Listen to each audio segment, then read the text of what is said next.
So you are excited to make content, but you don't know if you want to live stream or you want to make YouTube videos. So in today's video, I'm going to break down the difference between live streaming, YouTube videos, or just creating content that you don't have to actually be there live for, and what's the difference in it, what are some of the pros and cons in my opinions, and also I'm going to share some tips and advice on you from someone who has also streamed and done YouTube. What's going on? My name's Anthony. I run multiple gaming channels with over 2 million subscribers, and today I want to talk to you about live streaming and YouTube videos. Now I say YouTube videos, it can also be for another platform if you're just making videos, but YouTube, let's admit it is the place to be. So live streaming. Now, early on when I started seeing live streams, I really enjoy watching them. I watch live streams a lot, a little bit less now because I'm more on the productive side of things. And that's to say, not that watching live streams is not productive, but I would probably watch,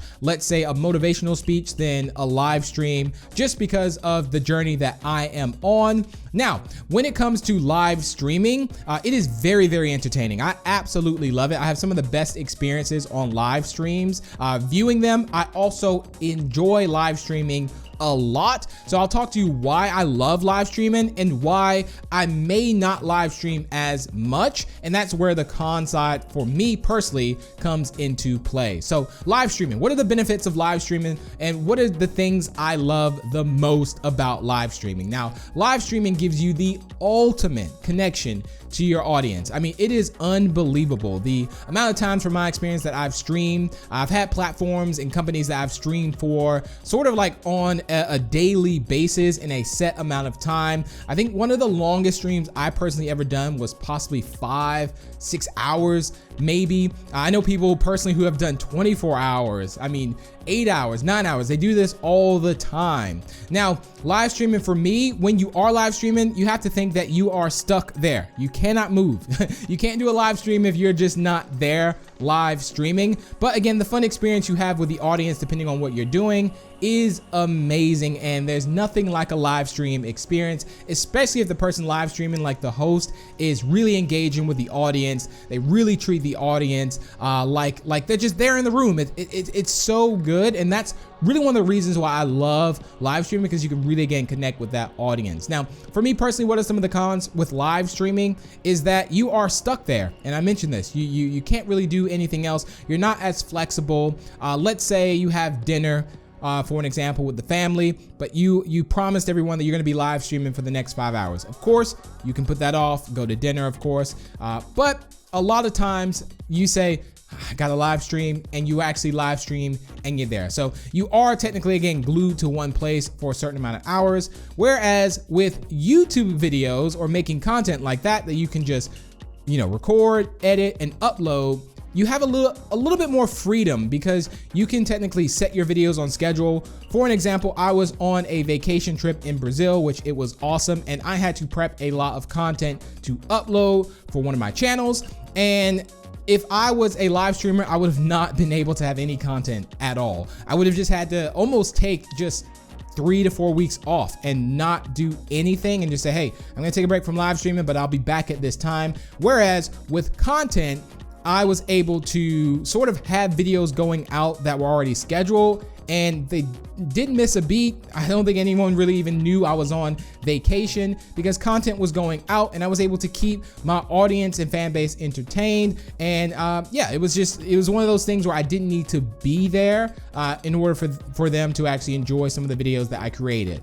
Now, of course, it isn't one or the other, but you do have people who solely want to be a live streamer and some people that solely want to create content. Maybe your presence online is better as a live streamer. You have some people who are just better at live streaming than they are making videos. And you have people who are really good at making videos and just not that good on camera and being live, because when it's live, it's live. So if you're one of the people that are just in your head a lot and you're worried about mistakes, that could be holding you back from live streaming. But don't worry, if you're watching this video, you're someone who's possibly on that personal self-development journey like myself. You also maybe want some tips and advice to get better in general, even when it comes to content, being more confident on camera. There are a lot of topics I want to talk about on this channel. I promise you're watching the right video and you're subscribed to the right channel. If you are looking forward to be a live streamer streamer and you don't, let's say, have the confidence for it, that's the topic again I look forward to answering. But yes, you can do both. You can also live stream and do YouTube, especially when YouTube now introduced you can live stream on YouTube. Like, I remember when you couldn't live stream on YouTube and now you can, like when they have like YouTube gaming. But those are definitely ways there that you can totally build up that confidence with live streaming, is sort of, testing out, do an hour stream, half an hour stream. I mean, half an hour stream is not bad, especially if you say like, hey, this is my first stream, I want to test out things, and just run a test and see how it goes. Now, either or, if you're live streaming on YouTube, you still have a chance to improve your content too, which is great. So imagine that you're a streamer and, if you are, let's say, getting 20 people watching you, for an example. And sometimes it can be quite difficult to kind of keep up with the comments and stream too and focus on the game. So there is some times where the audience can feel ignored, but at the same time you are playing and maybe trying to concentrate on a tough game. But I think if your audience knows that, then they sort of understand. And they also always communicate with the new viewers that join into your stream. Again, it's an amazing experience live streaming, but you can gauge exactly and improve your live streams. And I'm pretty sure that's an amazing feeling. You start out streaming, let's say you have 100 people, and then you just keep at it, you keep at it, and next thing you know, you have 10,000 viewers on the live stream. I mean, this is very impactful stuff to have. When you think about it, if you are live streaming and you have thousands of people, that's thousands of individuals just sitting watching you, which is just phenomenal. Whereas on the YouTube video side, they can watch it whenever. Now, what's more stronger?